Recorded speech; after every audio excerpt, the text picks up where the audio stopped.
Welcome back, my fellow peanuts, and welcome to anyone new to the channel or to my podcast. Now, this podcast covers true crime cases that may not be suitable for young listeners, so viewer and listener discretion is advised. Hey guys, I am hoping you all really enjoyed the bonus episode on the Menendez brothers. I really enjoyed doing it. I like doing something new every once in a while. I think it just keeps it just a little bit more, it keeps me from being stagnant. I'm actually thinking of doing an episode on Familicide. That's got some really interesting documentaries on that one. So for anyone who doesn't know what Familicide is, it's actually when a person from a family kills all their immediate family members. It can be pretty gruesome, and it's downright awful. I mean, you're killing your family, right? I do have a case in mind. It's not solved as of yet, or well, it's solved, but the guy's on the run. But I'll tell you guys about it later. So you'll have to make sure that you come back and watch more episodes, because I'm just not committed to just one just yet. Recently, though, I did watch a documentary on this serial killer. So I've wanted to do a podcast on him because of it, because I just found it really fascinating. Also, the fact that his mum was actually Australian and he grew up here makes it pretty interesting and just a little bit more familiar to home, right? And in the background today, we've got my new Care Bear, spooky sparkler bear, and all my Halloween decorations. So getting back to our podcast. So our killer is suspected again of more murders, which I'll go through right at the end. But our state today is Utah. Once again, we're going to see a serial killer who killed his victims through multiple states. It was predominantly in one state, but he did cross jurisdictions and stuff like that. So we actually are not going to see justice brought to the victims, as he was killed when the police tried to apprehend him. Obviously, we'll come to that later and how it all came about. But before I start our podcast today, the documentary I watched was called The Beauty Queen Killer, 9 Days of Terror. Go and watch it. It's on Hulu for my American viewers. For my Australian viewers, it's on the Disney app. Go and watch it when you get a chance, though, because it's the survivors are actually talking about this disgusting human, and they tell their stories, which I've got to be honest, I actually really enjoy hearing it from a victim's perspective, because you just get, I don't know how to describe it, but I just think that it tells their story, right? One of the daughters of the survivors, she also does some TikToks. So I will find that detail and put it in the commentary, though. Also, technically, guys, we're at my 1 year anniversary since I launched this podcast and channel, whatever you want to call it, really. So thank you all so much for my viewers and my listeners, and all my new subscribers. Thank you so much. So our killer today, his name is Christopher Wilder. He's not talked about quite as much as Ted Bundy or John Wayne Gacy. I think the reason is because he's dead. He's as heartless and definitely as vile as them, but because he died after the killings so quickly, I think that's really the reason why. I couldn't really tell you, because he's known, but he's not really well known. And it's something we've seen fairly often, but we do see it every now and then. I can't find much about his childhood, to be honest. He was born on March 13th, 1945 in Sydney, New South Wales. His father was an American naval officer, named by Collie Chapman Wilder, and he had an Australian mum by the name of June. I have found that he was the eldest of 4 kids. It looks like he had no sisters, only brothers, and that's all I can really find out about his siblings. But I've got to be honest, guys, let's be really frank. Would you exactly be putting your hand up and saying, hey, yeah, I'm related to a serial killer? And I'm just wondering if there's not much known about him just because of his death and all that kind of stuff. Now, there are reports of him being a really sickly child, but that's about all I can really find. And it seems, once again, though, that we are seeing someone who was possibly just born evil. I say that because there's no reports of any type of abuse. He enjoyed peeking in windows and that kind of stuff, but there's definitely no reports of it. It's not to say that it didn't happen. It's just more I couldn't really find out too much about his childhood as such. But it was about the age of 17 where he's sort of about to start the pathway down to becoming a serial killer. He's arrested with a group of friends who gang raped a girl in a beach in Sydney. He pled guilty really quickly and received a year on probation with counselling and electric shock therapy. Now, according to some reports, there is no confirmation of him receiving electroshock therapy, but he was the one who said himself, and I don't know whether it was who he said it to, but it's in the reports, it's in all of my research and stuff like that, that actually ended up giving him just some more fuel for his fantasies, because this treatment didn't really help with him, because while the experimentation was happening, he was imagining having sex with girls and keeping them captive and raping them. So the therapist, while he's being treated, they'd note that he wanted to dominate women and he had a desire to turn them into slaves. We've seen this a couple of times though in podcasts of, late. We do see that need for domineering and that slave mentality. When he's about 23, he marries a woman. She would discover pretty quickly that he had a really, really dark side, at least sexually, and she would leave him after only 8 days. He would carry around a briefcase full of naked women, and he used these pictures to try and force himself onto women, and she would end up in particular a woman who was a nurse, and she would end up going to the police, but no charges were pressed either in this type of situation. After this, though, he's going to move to the USA. He would settle down in Florida. He ended up making quite the living for himself, though, and to be specific, into the electrical and construction business. He had purchased a really nice house. He started racing cars, and he started getting a lot more interest in photography. But it is noted that the things that he wore, like a diamond ring, that was actually cubic zirconia. His Porsche was over 2 decades old, I think it was about, and his house was actually made from surplus materials. So a lot of what he was portraying into the world was a real mask, was a real facade of, hey, I'm rich, this is who I am, but it was all really under the belly of not such a great human being, right? So he's ventured into real estate. He would add further to his money pool. He also owned a speedboat. He owned several sports cars, and he would have a house that had an indoor and an outdoor pool. So he was known to hold some pretty wild parties, though. Now, it wouldn't be long, though, that he's going to return to some of his nastier habits. In 1971, he was turned into the police for trying to get a woman to pose for him naked. He wanted to take their photo. All he got as a result of that, though, was a fine. He wouldn't stay off the police's radar for too long, though, guys. He would actually end up forcing a high school student to perform oral sex on him. She would turn him in as well. He would end up going to court for this one. Now, when asked if he was what you would consider sane to stand trial, he told the judge that he was masturbating about twice a week to a mental image of sexually assaulting and raping women. He didn't think what he had done to that young girl was wrong.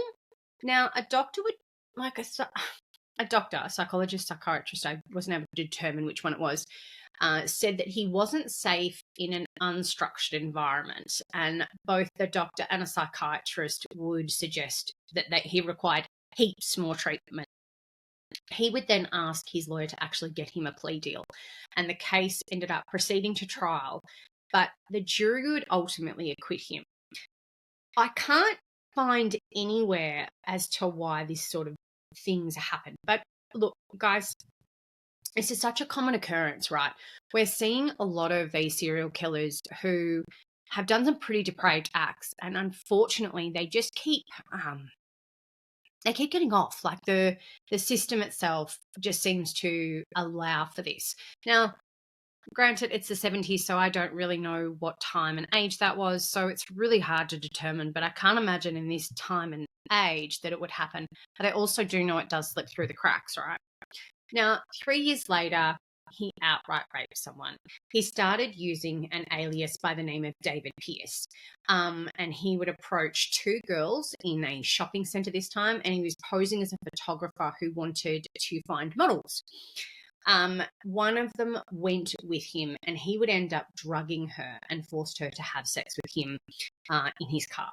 Now, she would really quickly turn him into the police, but again, he's going to plea bargain down to probation with therapy. Now, at the time, he's claiming to doctors and to the system that he's suffering from blackouts on weekends. He's scheduled to start seeing a sex therapist, and over the months, apparently, he did make progress. I don't think he made progress. I think he just became really good at manipulating people. I think that's exactly who he was. He would end up coming back to Australia to see his parents, but he didn't stay out of trouble even while he was here. So in 1982, he's accused of grabbing two 15-year-old girls from a beach and forcing them to pose without their clothes on. He would put them in certain positions, sexualize them is probably the best way that I can describe it, guys, and he would end up masturbating over them. He would let them go, and ultimately, again, he's turned into the police. Now, his parents would end up posting his bail, but while he's waiting for trial, the judge would let him go back to Florida. Now, I'm not sure why you would allow someone who had just done this to two 15-year-old girls, why you'd allow them to go back to the US. Now, the trial is delayed multiple times, and by the time that they're set, he's actually already, not in the country, so locating him, they were unable to do that. Had anyone truly realized what the sexual predator he was, it could have prevented so many girls' lives and saving all of these victims that we're going to talk about. And it's perpetual on these podcasts now, how often I say this. Hindsight is such a wonderful thing. And it just seems like they don't do anything. And it doesn't seem like it. Now, next, we're going to discuss his known victims. Given that he died, we can only really suspect they are his victims. There are survivors of him, so obviously we know very well that that actually happened. But we're going to go through the survivors, we're going to go through the known victims and the suspected victims. Now, the first victim was a 20-year-old Rosaria Teresa Gonzalez. She would disappear in February 1984. She happened to be working at the Miami Grand Prix. She was working as a spokesmodel for a pharmaceutical company, and she was handing out aspirin samples. Now, they would report seeing her leave between noon and 1 p.m. with a Caucasian man in his 30s. Her blue Oldsmobile was later found at the DuPont Plaza. Now, Christopher, who happened to be a race car driver and often visited the Miami Grand Prix track, he would participate in this specific one. So it's very well known that it looked like him, and witnesses certainly pointed out that that was the man she had disappeared with. Now, we've got on March 5th, we've got Elizabeth Ann Kenyon. Now, she's a 23-year-old Miss Florida finalist, and it was actually his former girlfriend. She would go missing. Now, she had dated him for quite some time. She'd even turned down a proposal. It was just due to the age difference, because he was in his late 30s. She's she's 23 years old. She would be reportedly last seen at a gas station near Miami. Her car had been found at the Miami airport. The Miami airport 6 days later. Now, at the time, she's an aspiring model, and she had actually competed in the Miss Florida Beauty Contest. Now, unfortunately, her remains have never been found, but he is the lead suspect in her disappearance. Now, we've got Terry Ferguson. Now, she is from Satellite Beach in Florida. Now, she happened to go missing not far from home, and she'd been seen at the mall. So her car was still there when her stepfather would end up finding it. About an hour later, though, Christopher would end up having a tow truck pull his car from the sand near some groves, which happened to be a secluded spot that was often used by couples. Now, he claimed he'd gotten lost and he paid using his business partner's stolen credit card before he would end up driving off. This is important, guys, because 5 days later, a female body was found about 70 miles west of where Terry's hometown was, and it had been dumped in a canal. Now, the body was identified from dental charts. Now, after the story had appeared in the local news and the local paper, a witness would end up reporting that she'd seen a long-haired brunette with an older gentleman. Now, she would quickly identify a photo of Christopher at the time, and that was the person that she'd seen Terry speaking to. Now, unfortunately, he had disappeared at the time and he was about to commit another murder. So what we're seeing is a bit of a pattern here, guys, that it's the approach on the modeling and the photographer and all that kind of stuff. So I think that was how he would lure his victims, and it was definitely like how we got them. Our next victim, though, is one of the survivors, and what an ordeal she really had to go through. Her name is Linda Grover. Now, she's from Tallahassee, and he would grab her from a shopping mall just near the Florida State University. Now, he would leave her in a motel, and he'd driven her car to various places before he'd abandoned it. And then he would take her across the Florida state line into Bainbridge, Georgia.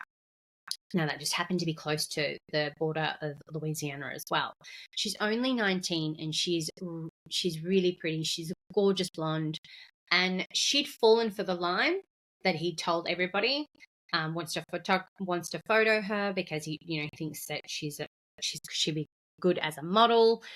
Instead of photographing her, obviously, he would end up torturing her, and from her, the police would learn more details about what Christopher would make his victims endure. So around 11 o'clock the night that she disappeared, she's screaming her head off at this motel. So she would end up waking up other guests. Now, there happened to be another guest who ended up searching for that person who was screaming. And he would see someone rushing out of a room with a briefcase. And he had what he would call is like a foreign accent. Now, he quickly drives away before the man's even found this girl, but with the screams now silent, they didn't know where it was coming from. However, though, as soon as that man had left, she would end up finding her way to the night manager's desk, and he was horrified and stunned to see this girl standing there. She's wrapped only in a sheet. Her hair is soaked with blood, and there was just something really wrong, right? And he knew that, and he could tell not only like this was probably a seedier motel, but he could tell something was really wrong. She would actually beg him and urge him to please call the police, and he would end up doing that. Now, he also called an ambulance at the same time, and what they were able to determine was that the poor girl's eyelids had been glued shut, and they would find bruises all over her body. Now, thankfully, she was able to live and tell her disgusting ordeal to the police, but this would not end his murder spree, we'll call it, and kidnapping spree. This time, he's heading to Kansas and to Texas, and it seems to me that our serial killers that we discuss on these calls is they find it really easy to elude police and find all these new victims. I'm so sorry. I'm just going to take a quick sip of my bee. And our next victim would be Terry Diane Walden. She is a 24-year-old nurse and the mother of two from Beaumont. She'd mentioned to her husband that an older man with a beard had asked her to model for him. Now, she quickly said, not really interested, and said, hey, you need to leave me alone. But she would end up checking out his work in his car. 2 days later after this incident, she vanished. Now, a friend had actually seen her the morning of her disappearance, rushing through the student union at her college. And her orange Mercury Cougar was actually missing from its usual spot. Now, her family became really worried and really concerned when they wouldn't be able to find her. Then, just a couple of days later, a worker would actually find a floating body face down in a canal near a dam. She's fully clothed, and unfortunately, the pathologist would find that she'd been tied up and different types of rope. At some point, she'd been gagged with tape and she'd been stabbed multiple times. However, there was no indication of sexual assault, but they did discover a piece of duct tape in the water, and along with that were some footprints and tire tracks nearby. But her car's nowhere to be found. So it was definitely suspected that whoever had killed her had actually taken her car with them. Now, he would end up stealing Terry's Mercury, and he would end up in Nevada, but he'd go via Oklahoma and Colorado at the same time. Victims seem to be popping up left, right, and center along this trail as well. So he would end up kidnapping Susan Logan from an Oklahoma City shopping mall. She had actually been driven there by her husband for work. And because she didn't pick, so she had an appointment that afternoon that she missed, and then she didn't pick her husband up. He would report her missing pretty quickly.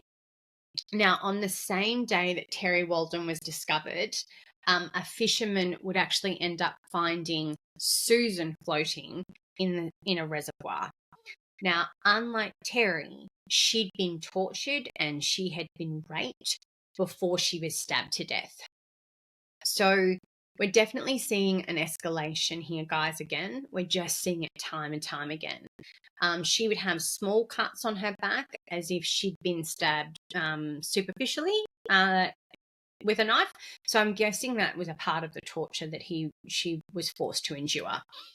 Now, eventually a maid would find her hair or some of her hair in a wastebasket at a motel.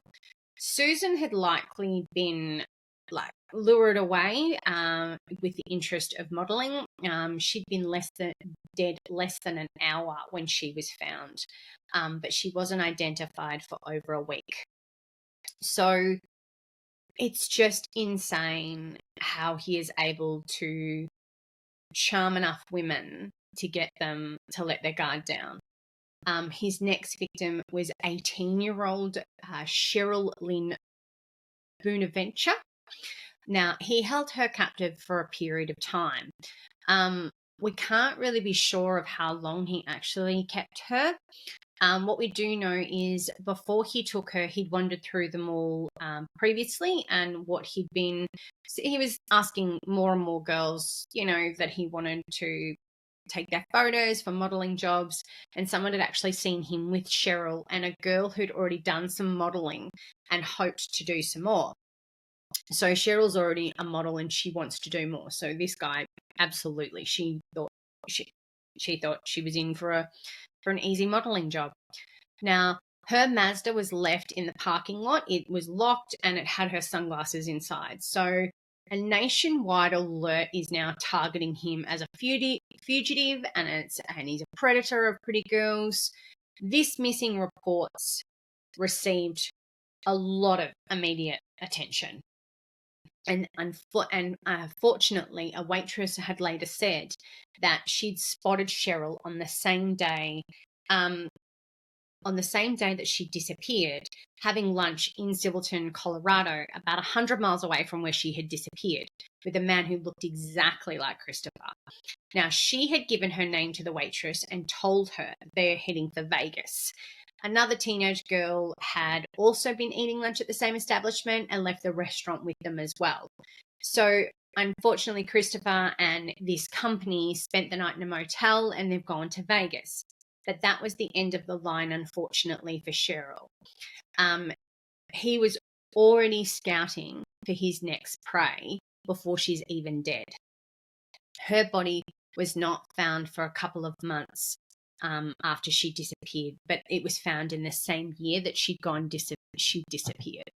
So this is where we're seeing it, guys, right? Like, we're seeing the insane amount of girls that he has suspected of luring away. Now, he then killed 17-year-old Michelle Lynn Kaufman. She's an aspiring model, and she disappeared from a 17 magazine shoot. And it was a model competition in Meadow Mall. Now, a photograph, you can see it in the background, guys, was taken of him stalking her at the competition.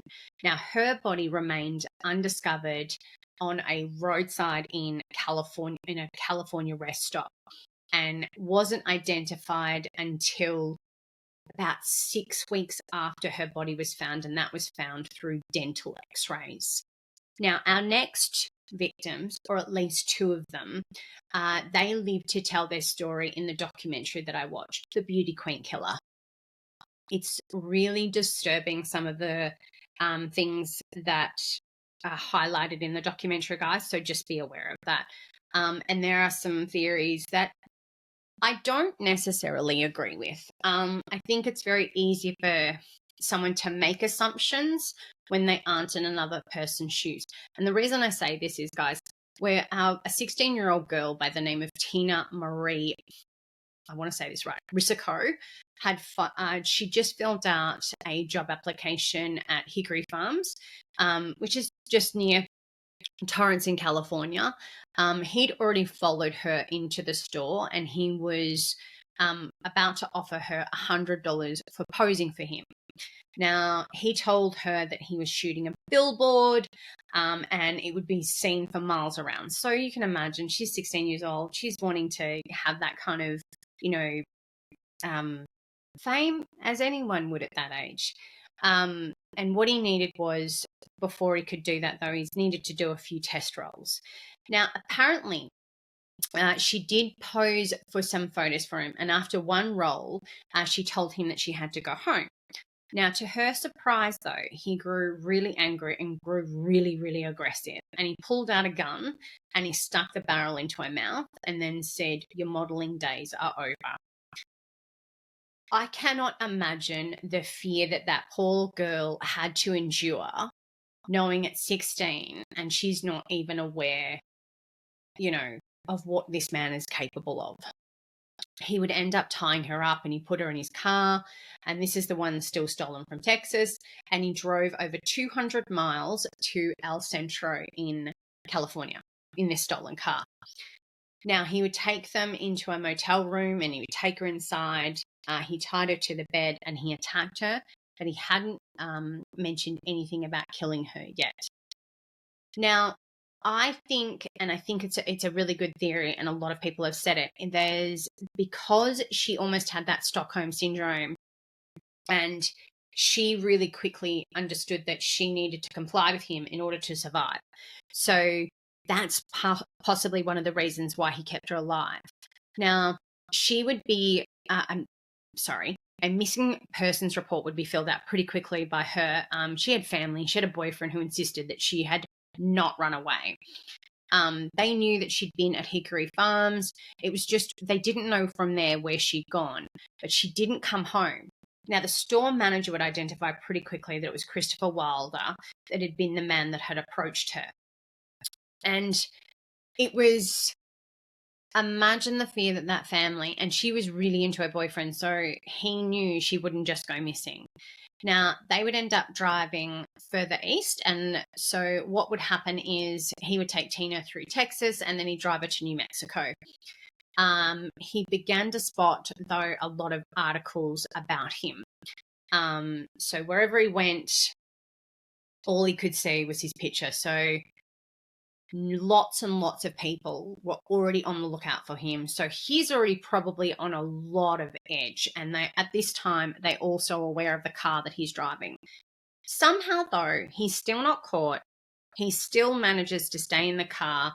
Now, this is where he's going to use Tina as bait to kidnap another girl.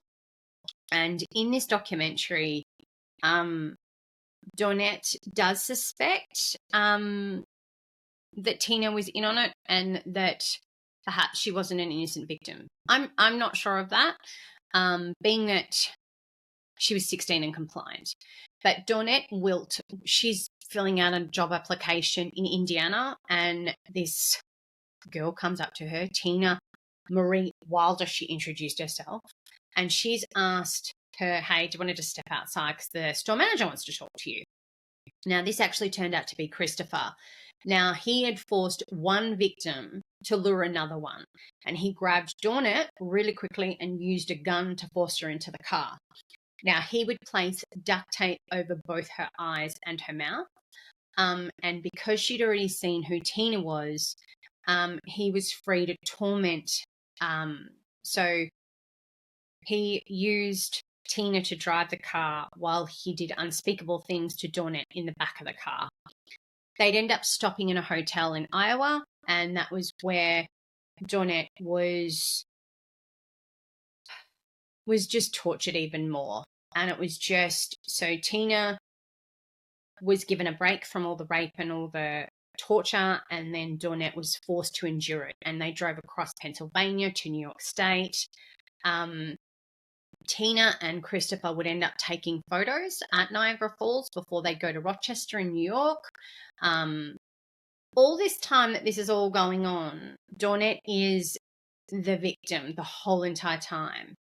Now, he would warn both of them not to draw attention to themselves. He would kill them if they tried to escape. So they already know, and they've already got that fear. So they believe that he's going to kill them. So he would take 3 or 4 showers a day, and they would remain there. They wouldn't even try and escape. So you know that there is a form of Stockholm Syndrome there already. But when he saw on TV one of the nights that one of the family members of Tina Marie was begging for her to be returned, he would actually drive both of them away. But he'd take Dawnette into the woods. He tried to suffocate her, but she struggled. She fought really, really hard, so he couldn't get a grip on her. He then took out his knife and stabbed her front and back, and she had enough courage to pretend that she was dead. So he left there and walked back to the car, and she struggled out. Once she knew he was gone, she struggled out into the road where she found someone that would end up taking her to hospital. And this is where she would tell the police that he was driving the Mercury Cougar and he's heading to Canada. He had told the girls that he was never going to be taken alive. So they're already aware that Christopher is on edge and he is not going to let himself up. Like, he is not going to give himself up willingly. But at a mall near Victor, New York, he would end up using Tina once again to persuade a 33-year-old by the name of Beth Dodge, who was getting out of her gold Pontiac Trans Am to come over to their car. He would force her inside and he would end up taking her car. He would then force Tina to drive the Trans Am, and it would following him.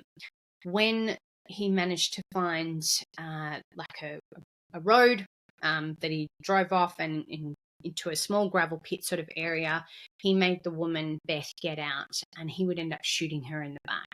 He would leave the Mercury there, but he would take the Trans Am. Now, he knew that all walls are closing in now. He knows people are on a manhunt. He's on a FBI's Most Wanted poster. He knows. So he takes Tina Marie to the Boston Logan Airport, gives her enough money to fly home, get a cab, and her ordeal's over. And this is the part that I find a little bit strange myself. Now, I'm also not 16, so I do find this strange. When she's back in LA, though,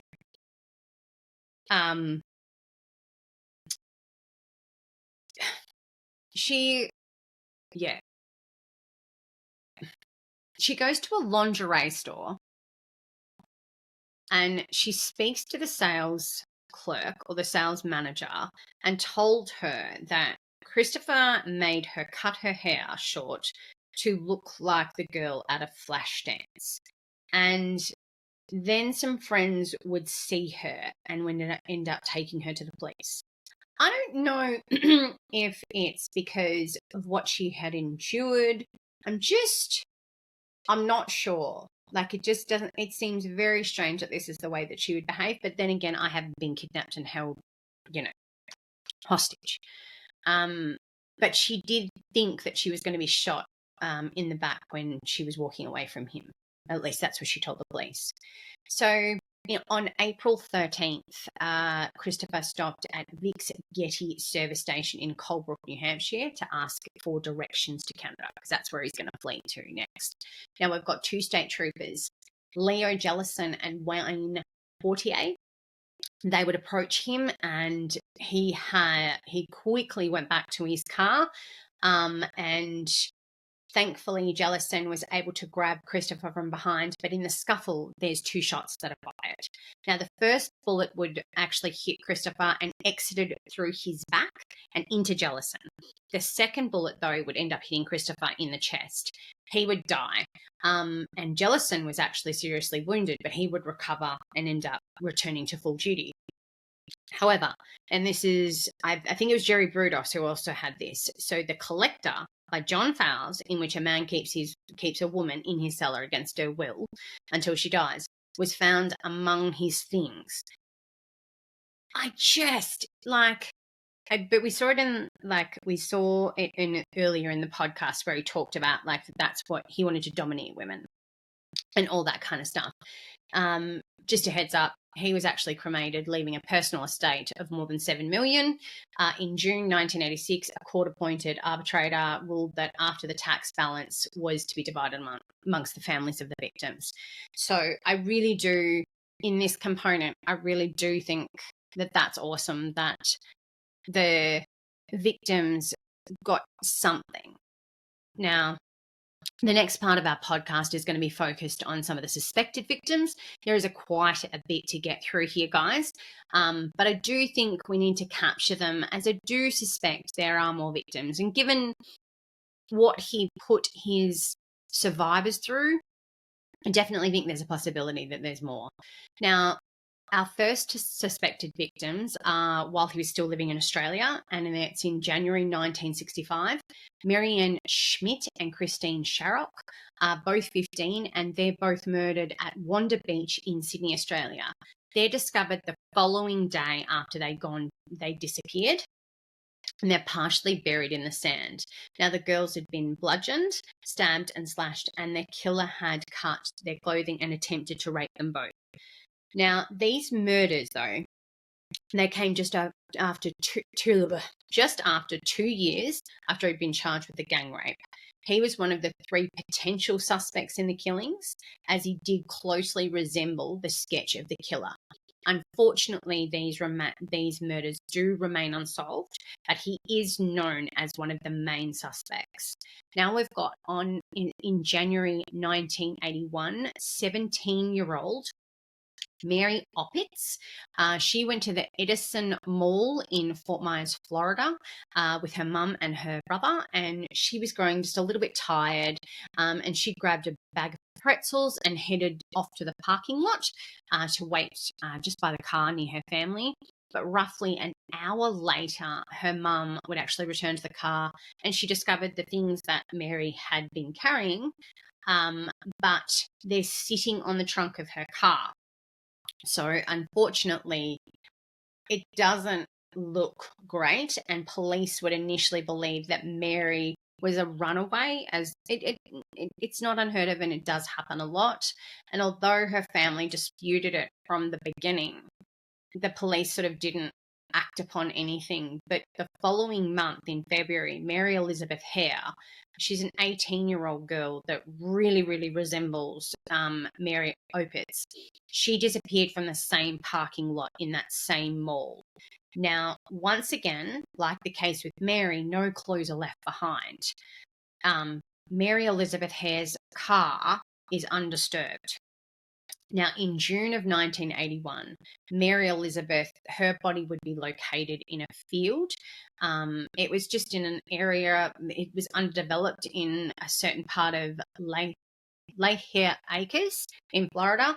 She's fully clothed, but she's been stabbed in the back. The murder of Mary Elizabeth remains unsolved, and so does Mary Opitz, she's still considered missing because her body hasn't been found. So you can see in the collage behind me, guys, the photos. He certainly had a type, but I do think his type were probably more just pretty. It wasn't brunettes and blondes or anything like that. He was just partial to really pretty girls. In May of 1982, 2 sets of skeletal remains were found in Florida. These bodies, both of them females, were found close to a property where Christopher Wilder had actually owned near Palm Beach. One woman had actually been dead for several months at the time. The other victim, she's found in a green nylon bag, and she'd been dead from anywhere to 1 to 3 years. Unfortunately, her fingertips had actually been sliced off, probably in an attempt in some way, shape or form to make sure that she couldn't be identified. However, though, it would take just over 30 years, but in July of 2013, she was identified as 17-year-old Tina Marie Bebby. On June 27th in 1983, we've got a 20-year-old Shari Lynn Ball. She left home in Boca Raton in Florida. She would tell her mum she's off to New York to go and become a model. And 2 days later, she would call her boyfriend to say that she's in Virginia. That was the last time anyone's ever heard from Shari. But unfortunately, on October 29th in 1983, a decomposed female body was partially sunk in a swamp area just near the area of Shelby, New York. No ID was on her at all, and cause of death, unfortunately, just because the level of decomposition couldn't be determined. She was buried as a Jane Doe. In 2014, though, after the body was exhumed to be tested against another missing woman, it was actually identified as Shari Lynn Ball. So it is nice to know that some of these victims who have been known as Jane Doe are being discovered. I think that's really important, right, guys? I mean, essentially, that's what you want for victims' families. On July 6th, 1983, we've got 18-year-old Tammy Lynn Lepet. She disappears sometime after 11:30 from Cocoa Beach after getting into a bit of an argument with one of her friends. Tammy was already an established model. She's already an actress as well. She's appeared in Scarface, in something called Little Darlings and Spring Break. But after she had finished shooting Spring Break, she'd gone on a weekend party by herself, and she just returned home a little bit different, was what people described her as. And she left the set of Scarface unexpectedly after 4 days. And she was reportedly fearful of her life in the days leading up to her disappearance. There is a possibility that she was pregnant, and that's why she was behaving erratically, was one of the reasons.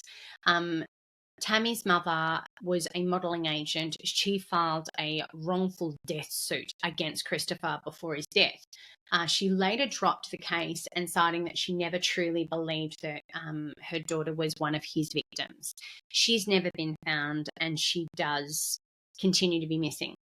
This one, I'm not 100% sold on. I think it's a proximity thing. So perhaps that's where it's coming from, that people suspect that she's one of his victims. Now, we've got in February 1984, the body of a young woman was found face down in a canal in Broward County in Florida. She is somewhere between the ages of 18 and 35. Now, her curly blonde hair or strawberry blonde hair, hazel eyes, and a gap between her front teeth.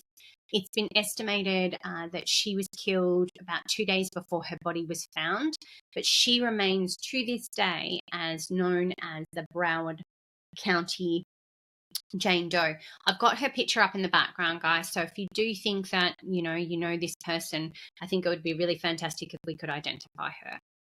Now, we've got on March 15th, 1984, 15-year-old Colleen Osborne left her Daytona Beach home and just vanished.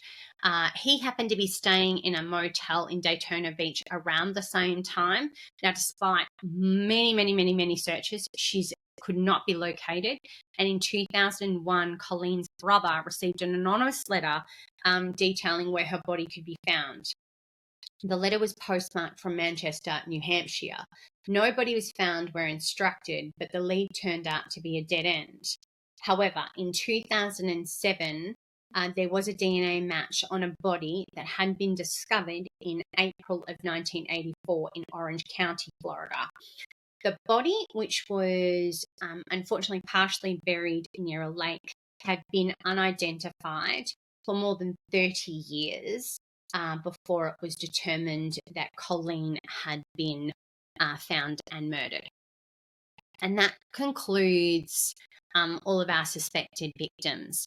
But it's another crazy one, right, guys? There's lots and lots to it. And I know there was a lot of jumping back and forth with this one, but there was just so much information and I just didn't know which way this one was going to go.